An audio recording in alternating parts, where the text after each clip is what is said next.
ध्येय टीवी के daily MCQ कार्यक्रम में आप सबका हार्दिक स्वागत है। इस कार्यक्रम में हम आईएएस, पीसीएस और अन्य प्रतियोगी परीक्षाओं के बहुविकल्पीय प्रश्नों, उनके उत्तर और उनकी व्याख्या पर चर्चा करते हैं। तो शुरू करते हैं आज का पहला सवाल। कर्नाटक के बाद हाल ही में भारत का दूसरा राज्य कौन सा बना है जिसने राष्ट्रीय शिक्षा नीति को लागू कर दिया है? ऑप्शंस हैं ए गुजरात, बी राजस्थान, सी उत्तर प्रदेश या फिर डी मध्य प्रदेश। इसका उत्तर है डी मध्य प्रदेश। हाल ही में मध्य प्रदेश सरकार ने राज्य में राष्ट्रीय शिक्षा नीति 2020 को लागू करने की घोषणा कर दी है। मध्य प्रदेश कर्नाटक के बाद राष्ट्रीय शिक्षा नीति 2020 को लागू करने वाला देश का दूसरा राज्य बन गया है। नई नीति में राष्ट्रीय सेवा योजना, राष्ट्रीय कैडेट कॉर्प्स और कौशल आधारित विषयों पर भी ध्यान केंद्रित किया गया है और इसके साथ ही मध्य प्रदेश सरकार कृषि विज्ञान को भी विक्रम विश्वविद्यालय और रानी दुर्गावती विश्वविद्यालय में एक विषय के रूप में पेश कर रही है। अब देखते हैं दूसरा सवाल।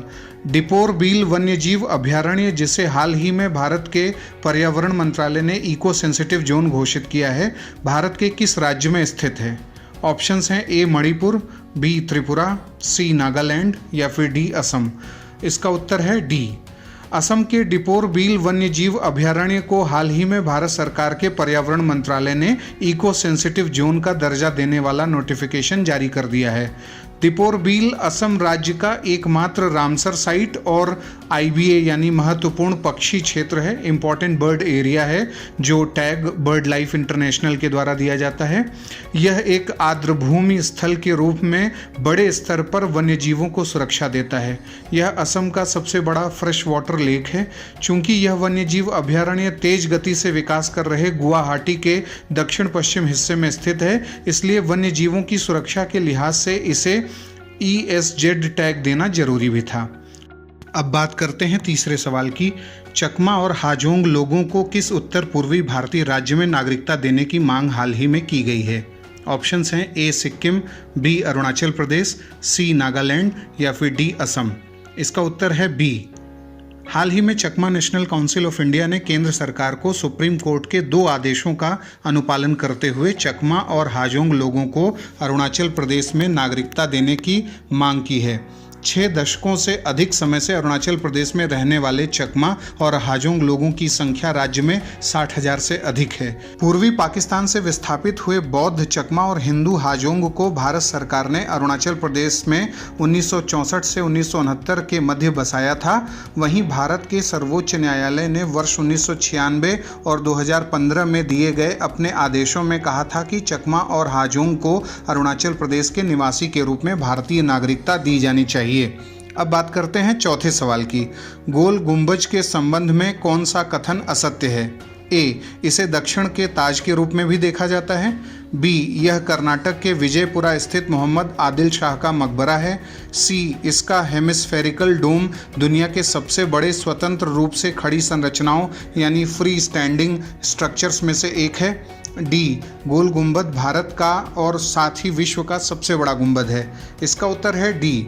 व्याख्या देखते हैं। हाल ही में भारी बारिश के चलते गोल गुंबद का एक हिस्सा क्षतिग्रस्त हो गया, जिसके मरम्मत के लिए भारत के पुरातत्व सर्वेक्षण विभाग ने जिम्मेदारी ली है और जिसके बाद यह सुर्खियों में आ गया है।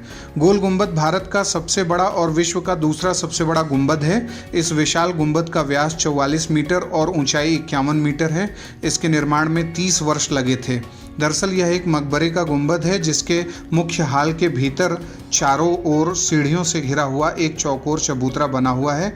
इस चबूतरे के मध्य में कब्र का पत्थर है और जिसके नीचे बीजापुर के सुल्तान मोहम्मद आदिल शाह की कब्र है। मकबरे के गुंबद की आंतरिक परिधि पर एक गोलाकार गलियारा बना हुआ है। इस गुंबद को अंग्रेजों ने विस्परिंग गैलरी नाम दिया था, क्योंकि इस गलियारे के एक तरफ फुसफुसाकर बोला गया शब्द भी दूसरी तरफ स्पष्ट सुनाई देता है। इस इमारत की सबसे बड़ी बालकनी को चहमसा कहा जाता है। गहरे भूरे बेसाल्ट पत्थर से बना मकबरा दक्षिण भारतीय मुगल वास्तुकला का अद्भुत नमूना है, जो द्रविड़ वास्तु शैली से घुल मिल गया है। यह अष्टकोणीय इमारत नफीस नक्काशी, फूल बूटे, आलो मेहराबों से सजी हुई है। अब देखते हैं 5वां सवाल। निम्नलिखित कथनों पर विचार करें। पहला, कुतुब शाही मकबरों के संरक्षण प्रोजेक्ट से आगा खां ट्रस्ट फॉर कल्चर ने अपने को बाहर करने का निर्णय किया है। दूसरा, कुतुब शाही टॉम कॉम्प्लेक्स 2010 से ही यूनेस्को के वैश्विक धरोहरों की अस्थायी सूची यानी टेंटेटिव लिस्ट में शामिल है। उपरोक्त में से कौन से कथन सत्य हैं? ए केवल एक, बी केवल दो, सी एक और दो दोनों, या फिर डी न तो एक न ही दो। इसका उत्तर है सी। व्याख्या देखते हैं। आगा खान ट्रस्ट फॉर कल्चर ने हैदराबाद में कुतुब शाही टॉम्स के संरक्षण प्रोजेक्ट के जिस MOU पर हस्ताक्षर किया था वो जनवरी 2022 में खत्म हो रहा है, इसलिए अब यह ट्रस्ट इन मकबरों के संरक्षण प्रोजेक्ट से पीछे हट रहा है। गोलकुंडा किले से 2 किलोमीटर की दूरी पर स्थित कुतुब शाही मकबरा फारसी, हिंदू और पठानी वास्तुकला की शैलियों में निर्मित है। 18वीं सदी में कई राजाओं ने राज्य किया था जिनके द्वारा इन मकबरों के निर्माण की योजना तैयार कर इनका निर्माण कराया गया था। इब्राहिम बाग के सुंदर उद्यानों के बीच इन मकबरों की स्थापना की गई है जिससे इनकी भव्यता और अधिक बढ़ जाती है। ये मकबरे 7 कुतुब शाही राजाओं को समर्पित हैं जिन्होंने लगभग 170 वर्षों तक गोलकुंडा पर शासन किया था। सबसे प्रभावशाली मकबरों में से एक मकबरा हैदराबाद के संस्थापक मोहम्मद कुली कुतुब शाह का है जिसकी ऊंचाई 42 मीटर है। अब देखते हैं छठवां सवाल। निम्नलिखित कथनों पर विचार करें। ईरान, तुर्कमेनिस्तान, अफगानिस्तान की सीमा पर खुरासान नाम के इलाके में 2012 में लड़ाकों ने एक गुट बनाया था जिसे ISIS खुरासान कहते हैं। दूसरा, ISIS खुरासान गुट का अल-कायदा से गठजोड़ है और यह इस्लामिक अमीरात की स्थापना पर बल देता है। उपरोक्त में से कौन से कथन सत्य हैं? ए केवल एक, बी केवल दो, सी एक और दो दोनों, या फिर डी न तो एक न ही दो। इसका उत्तर है सी।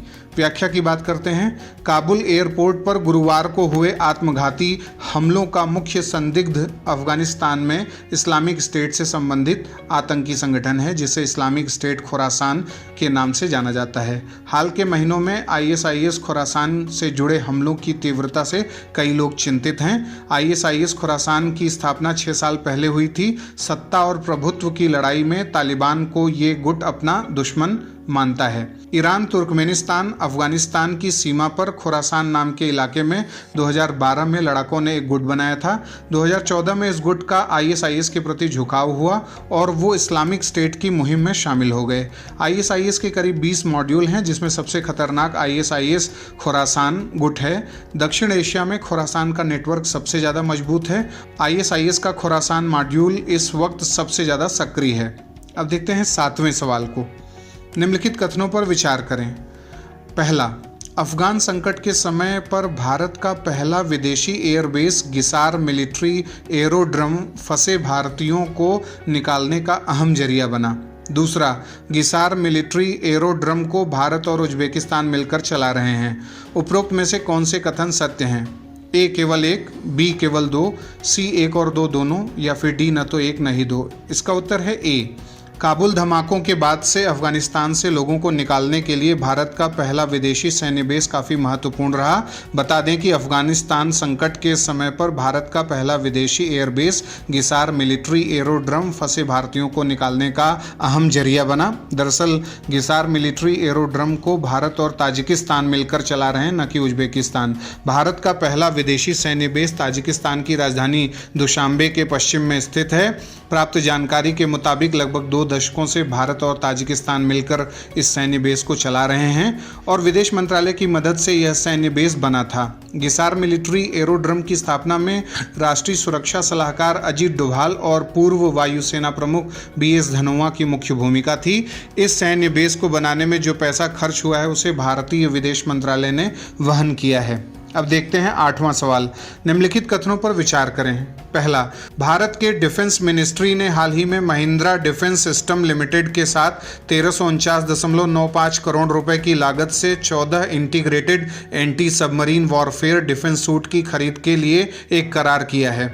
दूसरा, किसी भारतीय कंपनी के साथ यह करार डिफेंस के भारत में खरीदें और बनाए कैटेगरी में आता है, जो देश को आत्मनिर्भर भारत बनाने की दिशा में एक महत्वपूर्ण कदम है। उपरोक्त में से कौन से कथन सत्य हैं? ए केवल एक, बी केवल दो, सी एक और दो दोनों, या फिर डी न तो एक न ही दो। इसका उत्तर है सी। व्याख्या देखते हैं।